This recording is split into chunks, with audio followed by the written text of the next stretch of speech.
Alhamdulillah waxaad ku soo dhawaataan YouTube channelkeena Kenan Code aad uga bartayna alaaba inaan isu gudbino duruusta quseeya IT-ga iyo farsamada cusub. Muuqaalkan kooban waxaan ku eegi doonaa si cusub ama farsamo aad u fudud aad computerkaaga iyo moolkaaga aad faylal ama xog aad ku kala dirsan karto adigoo isticmaalayn wax internet ah iyo wax xarig ah. Kaliya waxaad isticmaalaysaa application-ka Xander oo laga kala dirsado ama lagu kala dirsado faylasha iyo xogta ay laba mobil ku kala dirsadaan ama isku nooc ha ahaadeen ama ha ahaadeen kala nooc. Laakiin farsamada cusub waxaad ku baran doontaa farsamo adigoo adeegsanaya application-kaaga Android-ka adigoo isticmaalaya Xander inaad computerkaaga xog u shubato ama aad ku shubto kana shubato. Marka aan isla eegno process-kan markaad soo gashid barnaamijka Xander aad ka soo gashid mobilkaaga waxaad fiirisaa barta sare midig menu-ga saddexda xariiqood waad dooranaysaa kadib waxaad baadhaa badhan ay ku qoran tahay connect PC marka aad doorato waxa ku soo baxaysa shaashad sidana oo iyadu ku hagaysa.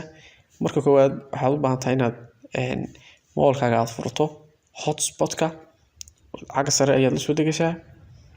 waxaad shidaysaa mobile hotspot kadib markaad shido mobile hotspot-kaaga application-ka ayaa dib ugu soo noqonaysaa halka computerkeena ayaynu markaa aynu iman doonaa.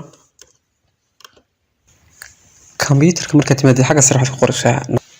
sida ay tahay ayaad u raaci doontaa 192.168.1.2.33455 aan kasoo yara fogeeyo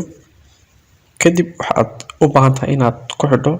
computerkaaga hotspot-ka aan marka hore kasoo furnay mobilkeena. hadduu password ku lahna passwordka ayaad toos u gelinaysaa markaas ayaad refresh oran kartaa ama uu ku shaqeynayaa process-ku maadaama aad hotspot ku soo xidhay. kaliya muhiimadu waa in hotspot-ka markaad ku soo xidhay soo gashid sida shaashada ka aragtid imika wuxuu weydiinayaa ogolaanshiyo inaan ka helo mobilka anigu markaa loo baahan yahay inaan markaa soo aado qaybta mobilka si aan u ogaado in uu i weydiiyay su'aasha xaggan ka muuqata oo doonayo inuu hubiyo isku xidhka labada qalab ee computerka iyo mobilkaaga xagga mobilka fiiri waxaa halkan kaaga muuqata inuu ku weydiinayo mobilka inaad accept dhahdo ama aad aqbasho inaad ku xiriirsanto PC ama personal computerka oo laptop ama computerkaaga ah. marka fariintan ka muuqata shaashada mobilka ayaad accept leedahay kadib markaad accept dhahdo fariinta mobilka waxaad aragtaa halkan shaashada computerka inay ka muuqato confirm ood click siinayso. xagga mobilkana waxaa looga baahan yahay inaad okay dhahdo xagga mobilkana okay ayaa loo baahan yahay inaad dhahdo. marka barta mobilka waxaad aragtaa in si toos ah aad faylashaadii ay u muuqdaan adiguna diri karto computerka. bartan waxaa kaaga soo muuqan doonaa qaybta transferka waxyaabahaas ku direysaan in xaggan ay soo geli doonaan hadda waa no records oo waxba isku meedan soo dirin. imika waxaa ku muuqda fiidiyowyadii mobilkaaga ku jiray xagga computerka shaashada aad ka aragto sawiradii iyo sidoo kale dhageysigii documentiskii iyo faylashii kala duwan faylasha ayaa soo geli kartaa sawirada sidoo kale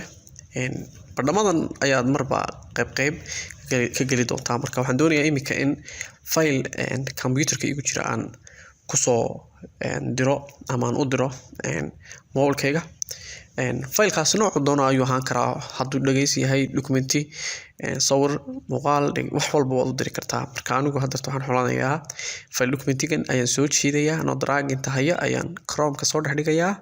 marka bartamaha ee folderadu yaalaan waan kusii deyn karaa meel kasta oo Xander ka mid ah ayaan sii deynayaa wadaa marka waad aragtaan hadda uu dhameeyay.